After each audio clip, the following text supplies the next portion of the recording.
Welcome back to Soulful Journeys, where we explore all things spiritual. Where I left off was me revealing my truth to my mother. I even went as far as to reveal this to my father, and his reaction to it was very cold. This is me and my transparency and honesty about it. And this is not me talking about my dad, because everything that I'm expressing to you now in this video, I've expressed in private to him how I felt about his reaction to it. And the thing is, we can't control how anybody reacts, but it doesn't mean that I don't have the right to have a feeling about being disappointed either. So, it is what it is. But, I even explained to him the reason why people do not speak up is because of how people react, not believing them, downplaying it, trying to sweep it under the rug, and then there's personal reasons of why someone wouldn't come forward, which, I kind of went into a few in my last video. So just also understand the other side of this is I'm 44 years old and I'm going through healing. When you've experienced something so detrimental, and it's not just a one-time thing for me personally, it has a profound effect on your entire life. It has a profound effect on you physically, emotionally, mentally, all of that, right? Then the other side of it is you either take that pain and you create more pain from it, or you take that pain and you channel it into something positive so that others don't have to experience the same fate. I know that God has called me to be the voice to the voiceless, and this is why I have to speak up.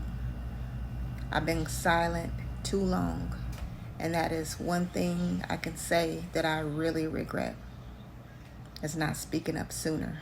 But we're here now, right? And I want others to know that regardless of what happened to you, you can still have a healthy, positive life. And you don't have to let your past define you at all. What people should know about SA is it doesn't typically happen from just strangers. More than 90% of SA comes from the people that you know, that are usually family and within your household. And about 60% of cases, roughly over 60%, come from inner circle, like neighbors and, maybe clergy, people in the neighborhood, people that might babysit, things, those type of situations. But over 90% family. It's happening right in the house. And so you have to be really cautious about looking for the signs, not even necessarily peeping people, because who we think are perpetrators or look like perpetrators or act like perpetrators are not that way. And they usually get in by gaining the trust of their victims. They're doing something nice for them, their friends, their family, they even siblings. And they gain the trust of their victim by being that for them, being the friend, being the neighbor, being whatever they can be in that person's life. So they're confused when they cross a line or a boundary of whether or not they've actually crossed the line. They confuse their victims because they've been so nice and they've been so caring. And if that tactic doesn't work, then they will have that person cross a boundary, so that way, when they do cross a boundary, they can say, oh, well, you did this, so now you're right in the boat with me. You can't tell on me because you did XYZ. That's how they get you. So you have to be diligent and be really watching for the signs when it comes to perpetrators, especially with children, because they might be in a position where they feel like they can't tell their parents, and so they don't speak up. And then, these perpetrators end up getting away for many years with what they've done or what they're doing, So you have to watch, and then also watch for the sign through your children. Maybe they were a straight A student and all of a sudden their grades are failing. Maybe they've withdrawn as far as speaking and hanging out and doing the things that they normally would love to do. Those are all signs that something has changed in that child. And so those are things that parents, friends, family, they need to be aware of, and start asking some questions or start monitoring, start watching. And the fact that a lot of kids aren't in the position to speak up, then you have to find other means of really being diligent about these things. A lot of people are keeping cameras in their homes now, which might not be a bad idea. Also just watching, who you bring around, and looking for the signs of grooming. Are they being overly nice to my kid? Are they buying extra stuff? Are they too close? Watch the interactions, things of that nature, because sometimes it's hard to see it or it's hard to recognize it, but it's there.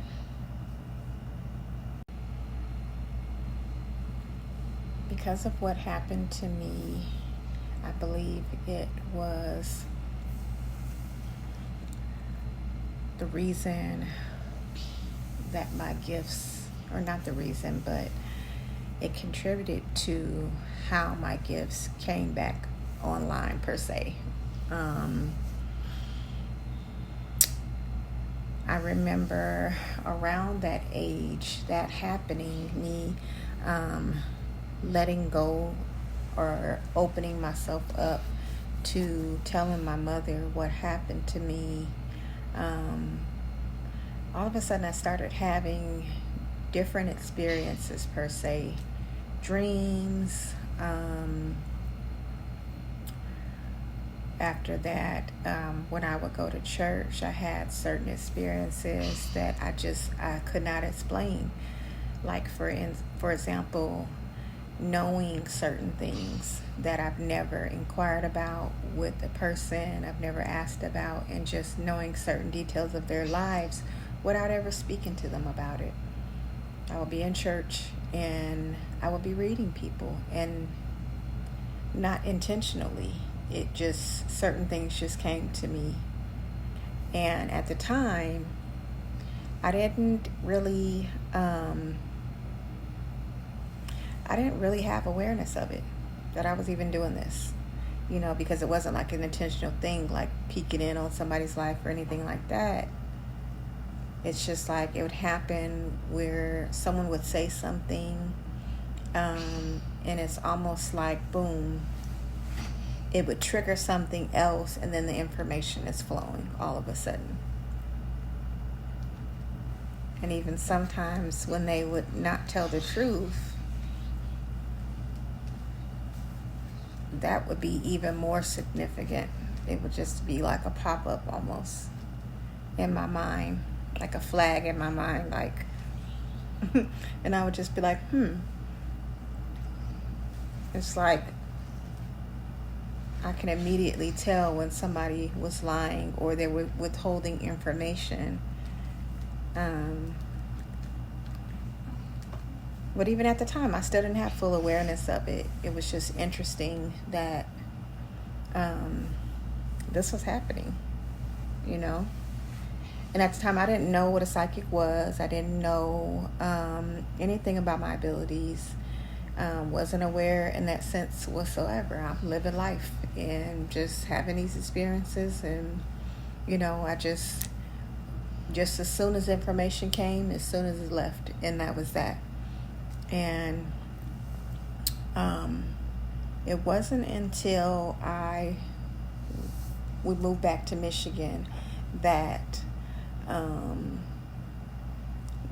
these experiences started to increase. And I couldn't deny it after that fact.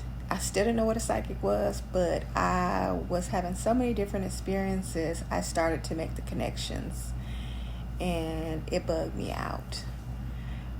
One of the things that used to happen to me, and it still does from time to time, it's just not as intense, but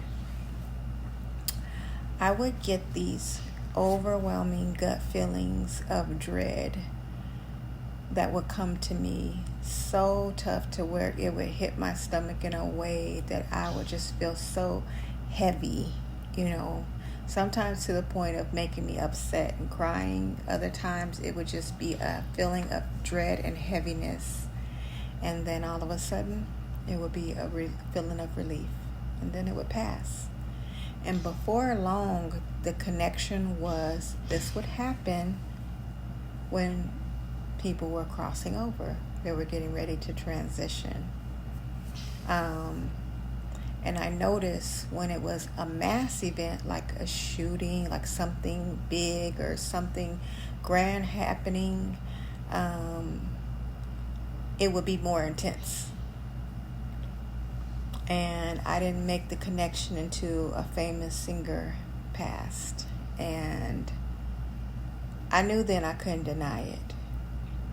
And the final thing that made it really, really, really click was when my grandmother passed. I knew then, I said, whoa. Before my dad could even let me know that she had passed away, before he could even get it out of his mouth, I was already saying it out of mine. And there was no... after that, I was just like, okay, I still don't know what this is. Still had never heard of psychic abilities, none of this seer, none of these things, right? None of them. But I was